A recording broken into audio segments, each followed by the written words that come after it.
老包3上来了，黄焖两样也上来了，看一下，来一块锅塌里脊，再来点黄焖两样，来点老包3，多那人炒菜就干饭，这不太美了吗？大家好，我是姐姐，今儿我跟小伙伴来到了王丁地这边，带大家来打卡一家清真小馆春光餐厅，咱们来一探究竟，来一个锅塌里脊，再来一个黄焖两样，再来一道老包3，再来一碗西红柿鸡蛋汤。小伙伴想多喝点汤，于是我俩点的是大份的米饭，先来2碗。老包3上来了，老包3是30，看一下。哎，好，谢谢。黄焖两样也上来了，黄焖两样是42，锅塌里脊也上来了，看一下，锅塌里脊是40。咱们先来尝这道老包3啊，看着挺耐人的，尝尝味道如何？它这老包3啊，不是那种特别干的，它这是牛的心肝腰，鲜蒜香。这道菜的调味挺好的，不会很咸，吃着挺香。下面咱们尝这道黄焖两样，请看这牛肉，这黄焖两样就是白锅牛肉跟面筋做的。这道菜呢，关键啊就是大料，还有这个面酱，还有这个煮这个牛肉的这个原汤，得把这个香味啊吸收。这牛肉啊挺软烂的，而且也挺入味的，而且这牛肉的这个香味呢挺足的，哎，挺香。再看这面筋。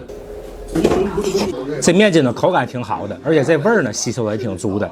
整体来说呢，就是鲜带点回甜，吃的挺香的。但是呢，有一点点不足，这个咸口呢稍微重了一点，这咸口往回收一点，我觉得会更好。下面咱们尝这道锅塌里脊，这个锅塌里脊说白了就用这个鸡蛋包这个牛里脊肉片。这牛里脊肉片呢要先上浆，上完浆之后滑油，加点这个红汁儿，给它入味儿，然后呢。这个鸡蛋呢包裹住这个牛里脊肉片，然后加红汁儿、老汤，还有其他调料。关键就是得烧烤入味，让它入味，然后勾芡、打明油，最后大翻烧出锅。咱们来尝这道锅塌里脊啊，看一下，这里脊肉片啊挺香嫩的，带有点这个鸡蛋的香味儿，这个鸡蛋也挺嫩的。